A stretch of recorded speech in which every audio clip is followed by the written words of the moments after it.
Hey solo gamers, thanks for checking out How's It Play Solo. I'm Mac Kern. Today I'm going to be going over Castellion. This is the latest game in the Oniverse series, and these are all one-player games that also include two-player variants. I'm just going to be going over the one-player rules for Castellion. Also in the Castellion rules there are 3 difficulty levels, and each level kind of adds more rules to the level before that. So there's an introductory level, there's a base level, and then beyond that there's an expert level. In today's review, I'm going to be using the rules from the base level of the game. Let's check it out. One of the first things that I want to point out about Castellion is that, like the other games in the Oniverse, a lot of thought has been put into the packaging of the product. So you have this cool fold-out with the art from the rulebook incorporated into it. And the insert's really nothing special, but everything has its own spot. You've got this little figurine that is used in some of the variants of the game, and all of it together just kind of contributes to the feel that the artwork contributes to the game. Castellion is a tile-laying game, so there's lots of these little tiles.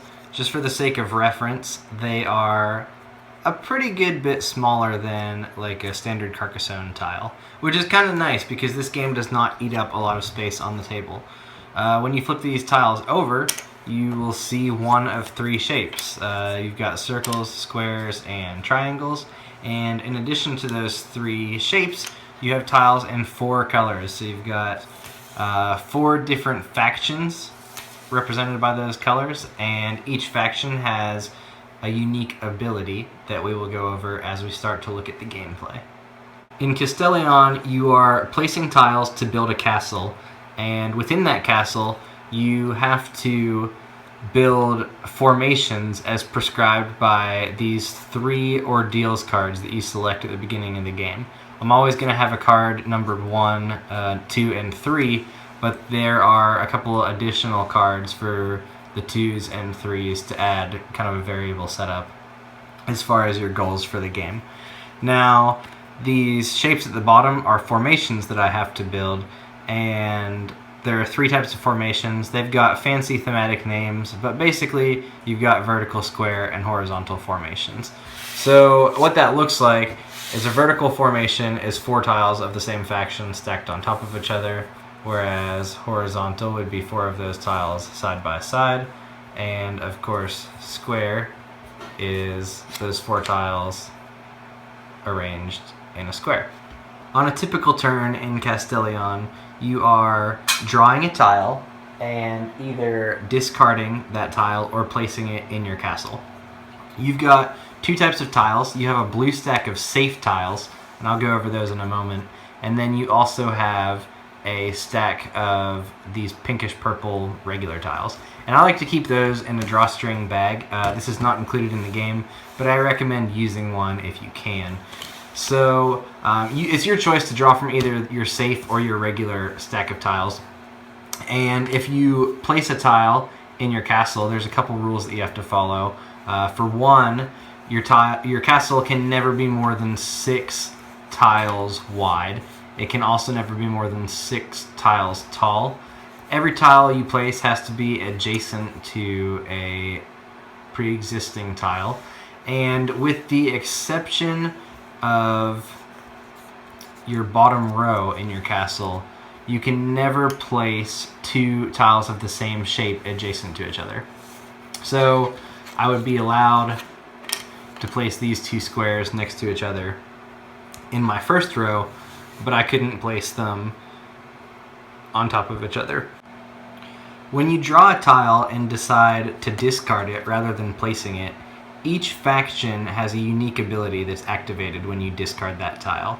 And the abilities are optional, but a lot of times they are pretty helpful when you're working towards completing the formations listed on your ordeal cards. So this first faction here with the red flame logo, if I discard one of those tiles, I can swap the position of 2 adjacent tiles in my castle. And one of the cool things about this is that if I use this ability, I don't have to observe the rule that 2 tiles of the same shape can't be adjacent to each other. So I'm allowed to swap those 2 tiles, and this is a completely legal move. It kind of lets you circumvent that restriction. If I discard one of the blue faction tiles, I get to reveal 4 tiles in any combination from my safe stack or my regular stack. I just turn those face up, and before I can draw any other tiles blindly from the stack, I have to either use or discard all of these 4. If I would discard a second blue tile from this selection, you can never have more than 4 tiles revealed at a time. So if I discarded this, let's say I don't even use the ability, and then I discard another blue tile, I'm just going to reveal 2 more, because I can never have more than 4 tiles revealed at one time. If I discard a green faction tile, I get to search through the discard pile. Anytime you discard a tile, it gets put into a common discard pile. So if I discard a green tile, I get to search through my discard pile for another tile of the same shape. So if I discard a green circle, I can go looking through the discard pile for a different color of circle, and then I have to either immediately play or discard that tile. And finally, these purple volcano guys, if you discard one of them, you can destroy a tile in your castle. And the only restriction on that is that I can't destroy something that would split my castle into 2 segments. I can't destroy this tile, because then I end up with two kind of segments that aren't connected to each other. But other than that, you know, I could discard this to slide this down. And then after you destroy a tile, which just gets discarded, you get to move any tile to another location in your castle. So again, I can't move something that's going to split it in 2, but I can move this up here if I wanted to, or I could move it over here. And again, when I'm doing that, I get to ignore the restriction that 2 tiles of the same shape can't be placed next to each other. Now, one type of tile that I haven't shown yet is the Traitor tile that has a clock on it. And these are in the bag of regular tiles.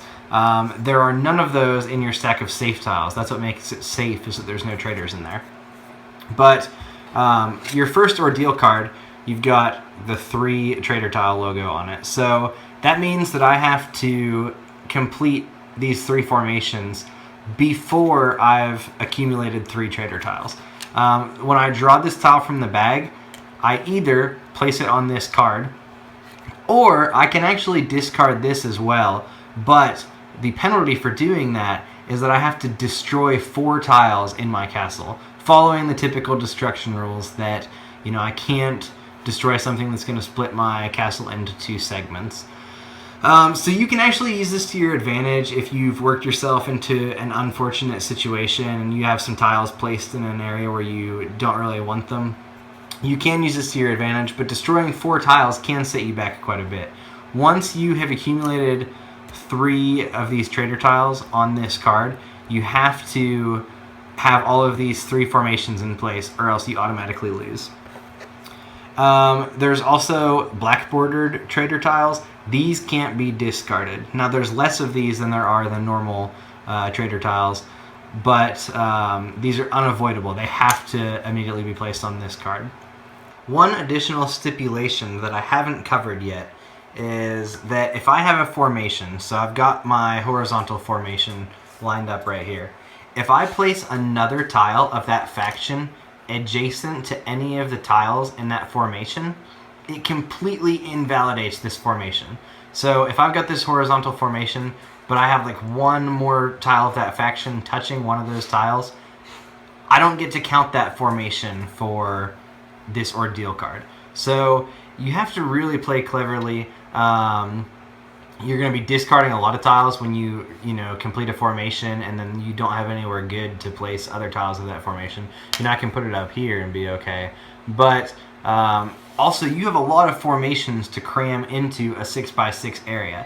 And the abilities that tiles grant you when you discard them can definitely be helpful, but you have a pretty tight area to work with, and you have to accomplish a lot in that area. Now, once I do have my 3 required formations in place, if I draw that third Traitor tile, and I have all those in place, I just set this aside, including the Traitor tiles on that card, and I start working on the next one.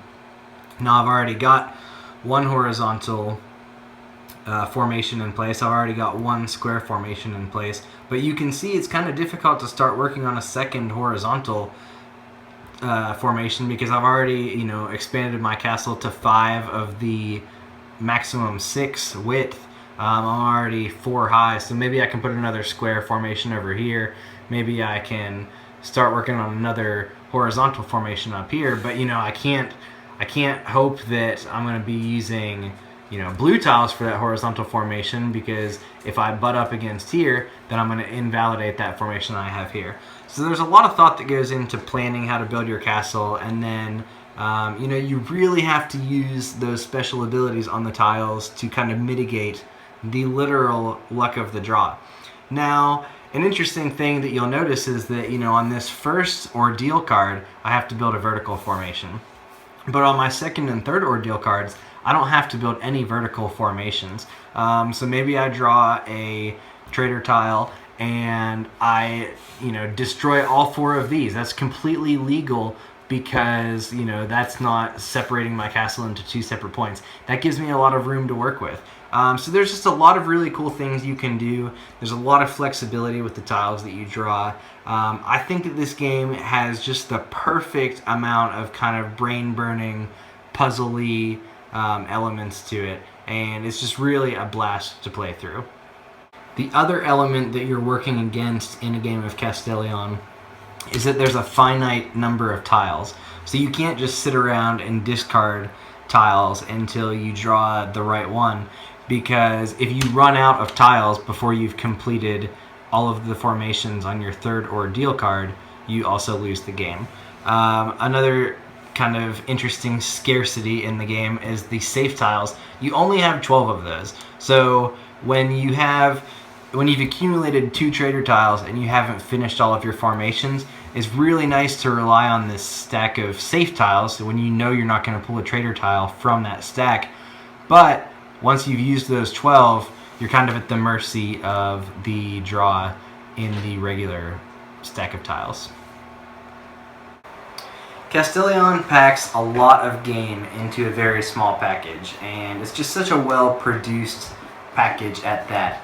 As I mentioned before, there are a couple different levels of difficulty, so once you've mastered the intermediate game, you can move on to the advanced game, where your ordeal cards, you only acquire 2 Traitors before you have to complete those ordeal cards, but the formations in your castle have their own defensive abilities. So there's just a lot of replayability baked into the game. There's also an included expansion, a set of 6 new tiles that make the game a little bit more difficult. As I mentioned earlier, the figurine included in the game, there's a couple different variants where he can adjust the difficulty either to make it easier or harder.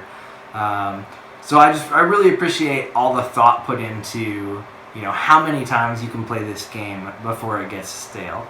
A lot of people outside of the hobby don't understand why anyone would want to play games by themselves. A lot of board gamers don't understand why anyone would want to play games by themselves. But I think that Castellion is just the perfect solo game for a generation where, we love to play Candy Crush on our iPhones. This is a similar, but to me, it's a more rewarding experience. You've got to puzzle out your moves. You've got to try to, efficiently place things and rearrange things, and it's just a really rewarding experience, and I really recommend checking it out.